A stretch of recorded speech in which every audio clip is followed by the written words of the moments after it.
Hey, welcome back for more X-Files. Today we're going to be looking at the conclusion of our three-parter with the episode Paperclip. Paperclip debuted on September 29th, 1995 on the Fox network and follows Mulder and Scully as they evade a government hit squad, while Mulder uncovers his father's involvement with a top-secret project. We begin right back where we left off as Skinner and Scully both have their guns trained on one another. Ain't no way Scully is lowering her gun because she has no idea if she can even trust this man. Skinner! Drop your weapon! I said back off! Put it down! Mulder makes his return and Scully looks like she just saw a ghost. I mean, she did think he was dead. It seems like none of them know what the hell is going on, but to put a halt to all the nonsense, Skinner pulls out the tape proving he wasn't lying and never was going to kill Scully like she thought. Give her the tape. If what you say is true, the information on this tape is valuable enough to kill for, and it's the only leverage we've got to bring these men to justice. They end up leaving the tape with Skinner as Mulder trusts he won't let it out of his sight. Meanwhile, Mulder and Scully head off together as they've got some work to do. Scully's mother rushes to the hospital believing it was Dana that got shot, only to find out it was Melissa. It's not looking good and she's been put in a coma to help ease the trauma to her brain. That's my father on the left there. This was taken when? About 1973. If I had to go to anyone for help, I'd probably go to the lone gunman as well. Looks like Mulder's father may be involved with some Yahtzees. The man standing next to him just so happens to be one, brought in by the US government as part of Project Paperclip. The man in the photo, named Victor Klemper, helped the US government win the space race against the Soviets by helping put the first man on the moon. He also tortured and experimented on the Jews, but the US government will overlook just about anything as long as they're winning. Unbelievable. We thought you were history. You're gonna have to wait a little longer for my video collection, Frohickey. Frohickey ruins all the fun Nazi talk when he delivers the unfortunate news that Scully's sister was shot and is in critical condition. Obviously, she needs to see her sister, but Mulder stops her because that bullet was intended for her, and the hospital is the first place they'll be waiting. The syndicate are all starting to worry over Melissa's shooting because they believe this could all lead back to them. Cigarette Smoking Man assures them it's all being taken care of, but I'm starting to get the feeling he's a bit more incompetent than we've been led to believe. You have the tape. Of course I have it. I think I'd like to see it. So would I. Now CSM is really starting to squirm, because enough talk. They want to see the tape for themselves, and they want to see that Mulder is in fact dead. He claims he can have the tape for them tomorrow, but if he's got it, then why not now? Why the holdup? Mulder and Scully meet with Victor Klemper, and it gets pretty interesting. You know my work. Do you know what we have accomplished? As a Nazi or for the blood money we paid you? Gotcha, bitch! Scully does not mince her words. Mulder starts to question Klemper because he wants to know what his father was involved with and why. These guys can never give clear answers to anything, and he simply tells them their answers can be found at the Strughold Mining Company, and they'll need to know the formula to Napier's Constant, whatever the hell that is.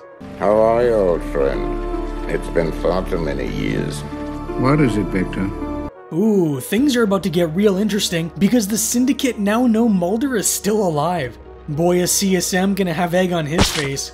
Back at the hospital, and a strange guy keeps pacing back and forth, staring at Mrs. Scully. Surely he couldn't be there to shoot Dana if she were to arrive. Knowing how stupid it would be if she went, they instead send Albert, who informs Mrs. Scully that Dana, unfortunately, well, she can't be there. Mulder and Scully arrive at the Strughold mine, but who the hell are these people? Looks like we have 4 people and a dog just watching our agents. I'm trying 27828. It's not working. It's not working here either. You sure that's the right number? Positive. Napier's constant is the basis of all natural logarithms. Huh, maybe try 271828, because you two are using the wrong numbers for something I just heard about for the first time today. Scully manages to open one of the doors, but she's worried about what they might find about Mulder's father and how it may affect him. CSM enters Skinner's office because he's been alerted that Skinner may have found the tape. Skinner, however, starts to play mind games with him, and you really do see CSM start to lose his cool. He knows he's screwed if he doesn't get that tape. No, I'm quite aware of your policies in those regards. Then I hope your next course of action will be more cautious. Skinner doesn't come off as the type of guy that you can just intimidate. Mulder and Scully have entered one of the mine shafts, and it's just rows and rows of records, medical files to be exact, and goddamn are there a lot of them. You're looking for a file on me? Dana, Kathleen, Scully. What? These files contain everything: date of birth, smallpox vaccination, and even a recent tissue sample. Something rather insidious is definitely going on, and Mulder's father is involved. Even worse, he finds his sister's file, but weirdly, it was originally meant to be Mulder's. Just then the power goes out, and there's a large rumbling coming from outside.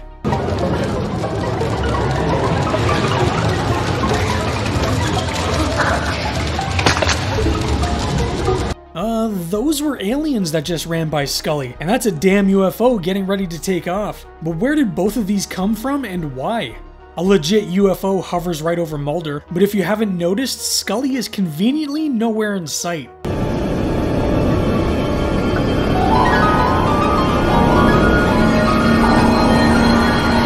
Alright Scully, try and convince yourself that that was swamp gas.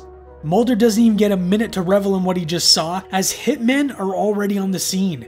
Mulder locks himself in one of the mine shafts, or whatever they are, but these guys of course know the correct combination to get inside. Mulder finds Scully and she leads them out of the mine away from the hitmen, all thanks to the alien that showed her the way out.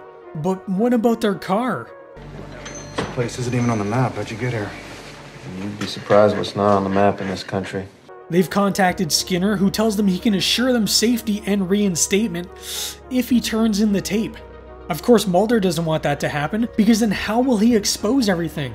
Scully, on the other hand, thinks they should turn in the tape. What good is the truth when the only one that will know it is Mulder? They're being hunted down, they have no protection at the moment, and right now, all Scully wants to do is see her sister. I suppose you already tried to make a backup of the tape. Whoever downloaded those files put a copy protector on them. I couldn't get a hard copy to print either. Couldn't get a hard copy to print? What, like the hard copy Scully made for the Navajo woman? Or the same hard copy that she had taken from the trunk of her car? Just admit that you don't know how to use a computer, Skinner. Mulder leaves the decision up to Scully, which isn't really fair. She never asked for any of this, and has done anything and everything to defend Mulder, but she just wants to see her sister. Scully of course tells Skinner to make the deal. Skinner arrives at the hospital to tell Mrs. Scully that Dana wishes to be there, and they're doing everything they can to make it happen. That man you just saw, he's been very curious about this room. Skinner follows the man that's been hovering around Melissa, but this just leads him into an ambush. Now Skinner could have easily handled any one of these guys by himself, but that's why these cowards have to fight in a group.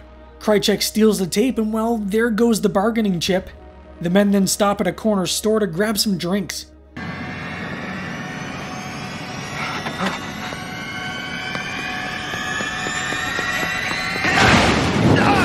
Jeez, you'd think these shady hitmen would be able to trust one another. Mulder and Scully return to meet with Klemper again, but instead meet a member from the syndicate. Turns out Klemper's heart just suddenly gave out. Now what are the odds of that happening? We get a huge info dump, and it turns out Klemper was involved in the creation of human-alien hybrids, which is why they have all that medical data stored away in the mountains.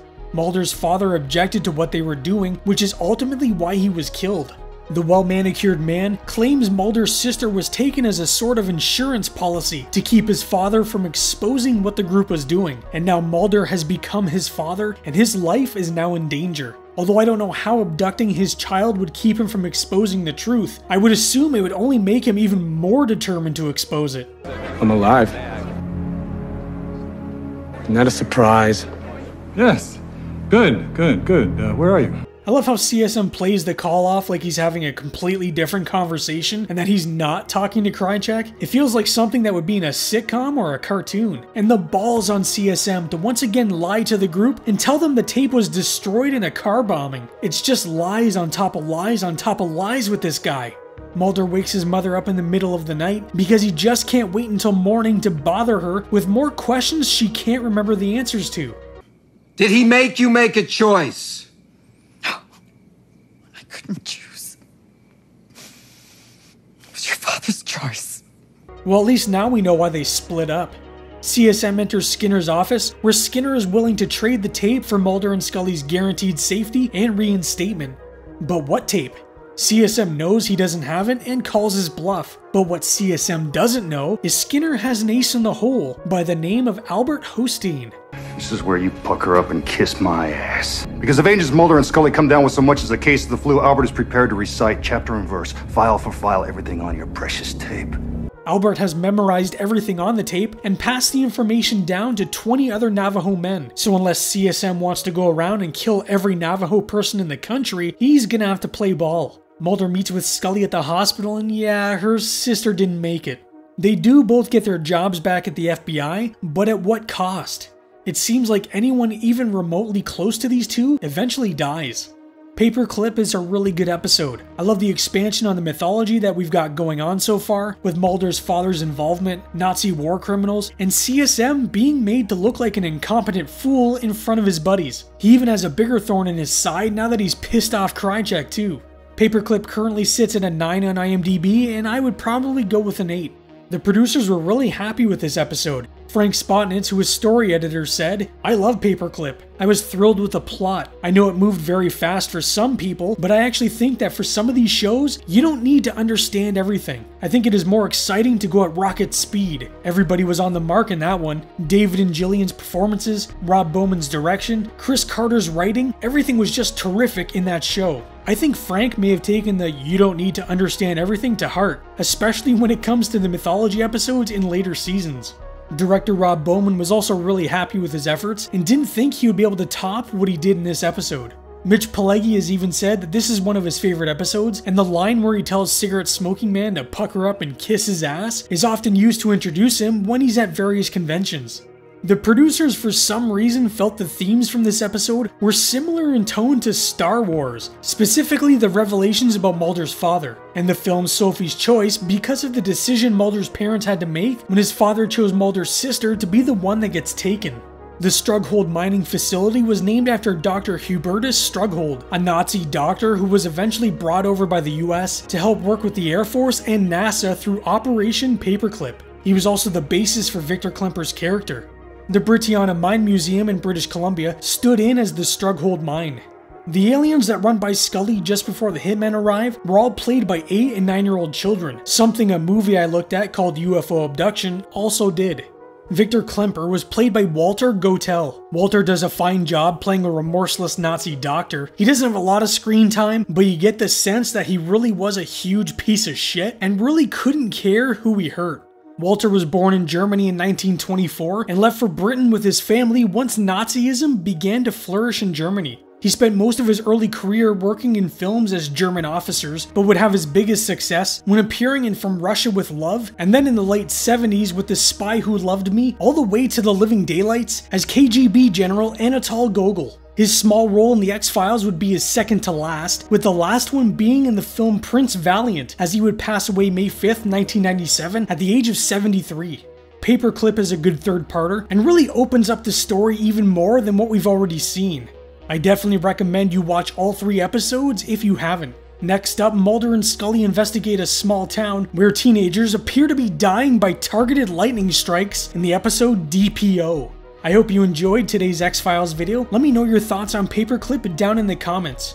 Thank you so much for watching. I hope you're having a great week, and as always, stay spooky. Friday. What the hell is going on here? FBI agents Mulder and Scully uncover the military's most shocking secret. I need to know the truth. There are some things you don't have to know. Now they're being hunted down by their own government. Don't miss a brand new X-Files Friday after Strange Luck.